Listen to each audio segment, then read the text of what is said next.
Salut à tous, aujourd'hui je vous retrouve dans une vidéo pour parler de la peur du noir. Je suis à un endroit qui résonne un peu, j'espère que ça vous perturbera pas dans la vidéo.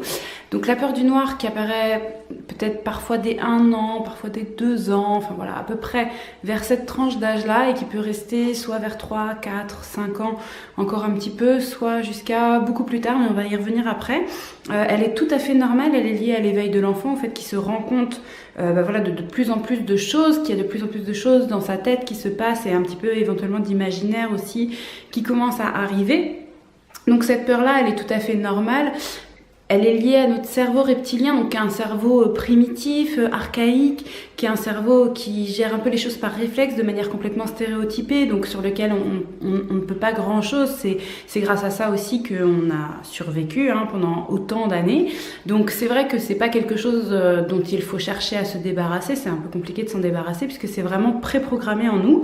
Par contre, c'est quelque chose qu'il faut accompagner chez l'enfant, donc le mieux c'est que ça se passe bien pour justement pas que ça reste et que ça se transforme en ce que ça peut se transformer. Donc je vais vous en parler tout de suite. Peut se transformer chez l'adulte en nyctophobie, ça s'appelle comme ça. Donc c'est la peur du noir qui n'a pas été dépassée, et donc certains adultes, et c'est quand même une proportion quand même assez importante, pas un adulte sur 2 quand même, mais pas loin en fait. Donc c'est quand même très fréquent.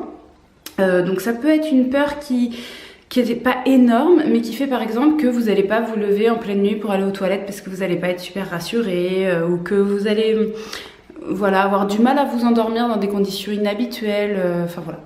Toutes ces petites peurs en fait que les adultes peuvent garder, ça s'appelle la nyctophobie, et ça a été montré donc dans une étude canadienne en 2012, présentée lors de la 26e conférence annuelle des spécialistes du sommeil, que voilà, il y avait vraiment un lien entre la façon dont ça avait été géré petit et puis le fait que ce soit resté plus grand.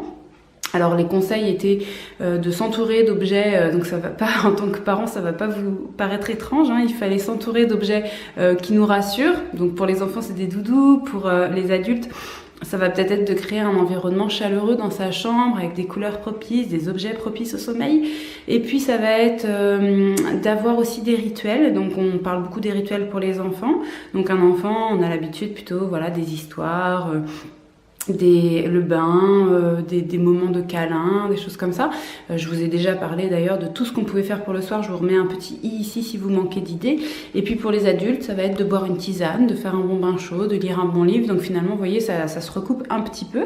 Et puis pour les enfants plus spécifiquement, ce que je voulais vous dire, c'est que ça peut s'associer, en fait, cette peur du noir, elle peut s'associer à d'autres peurs. Finalement, le noir ne fait que révéler la peur de autre chose. C'est-à-dire que quand il se retrouve dans le noir, d'un coup, il peut se souvenir qu'il a peur des monstres, et comme il n'a pas de visibilité, il se demande s'il n'y aurait pas un monstre. Donc ça va dépendre aussi de ce que l'enfant a pu voir éventuellement dans les livres ou éventuellement dans les dessins animés. Je pense qu'il faut qu'on soit vigilant sur ça. Si notre enfant est dans une période sensible sur la peur du noir, il faut faire attention à ce qui peut éventuellement lui arriver comme projection. Ça peut aussi être un dérivé de la période de séparation en fait qui se relance sur la peur du noir, parce que le noir est une séparation, on ne voit plus l'autre. Donc tout dépend comment la période de séparation a été gérée, mais pareil, je vous mets un petit i là parce que j'avais fait une vidéo dédiée à l'angoisse de séparation. Ça peut être une peur qui est ravivée par des bruits nouveaux. Donc ce qui est bien, c'est d'avoir des repères des bruits nouveaux, ou tout changement en fait d'environnement. Si vous déménagez, si vous avez des changements dans la famille, n'importe, même des vacances, n'importe quoi, ça peut réveiller une peur du noir qui n'était pas forcément présente. Donc par exemple, votre enfant à la maison ça va, et puis vous partez en vacances, et là d'un coup il dort hyper mal pendant les vacances. C'est possible que ce soit juste parce qu'il n'a pas ses repères. Donc je reviens aux histoires de repères, de rituels, etc. Et puis ça peut aussi être parce que je vous disais, c'est l'enfant qui s'éveille. Donc la peur de l'inconnu, en fait, c'est nouveau pour lui de réaliser qu'il y a ce ciel qui devient noir. Alors il n'est pas forcément dans l'obscurité du fait que vous avez éteint la lumière, il est peut-être dans l'obscurité du fait qu'il fait noir dehors, et puis il trouve ça étrange en fait que d'un coup le ciel soit devenu noir, parce qu'il l'avait pas forcément remarqué avant. Donc c'est nouveau, et tout ce qui est nouveau demande à être un petit peu assimilé. Qu'est-ce que c'est les étoiles, et c'est quoi ce gros rond rond là, on me dit que c'est la lune, mais c'est quoi la lune? Est-ce que ça peut me tomber dessus? Voilà, il peut y avoir, vous savez, dans l'imaginaire des enfants, plein de choses en fait qui sont en lien avec le fait qu'ils sont en train de découvrir tout cela. Voilà, donc mes solutions à moi, c'est soit le cododo, si vous le faites déjà, je trouve que c'est une des meilleures solutions, parce que ça rassure à fond les enfants, soit les veilleuses, mais certains enfants sont pas tout à fait rassuré avec une simple petite lumière dans la chambre, voire même ça peut empirer le problème si ça fait des ombres ou que ça lui lance des questions. Enfin moi je sais qu'Enzo à l'époque ça lui lançait beaucoup de questionnements sur les reflets, etc. Donc c'était un peu compliqué juste une petite lumière. Par contre certains enfants ont besoin d'une grosse lumière, c'était le cas pour lui. Et du coup on avait cette petite astuce que je vous donne là, que vous utilisez peut-être chez vous aussi, qui est d'allumer complètement mais une pièce voisine.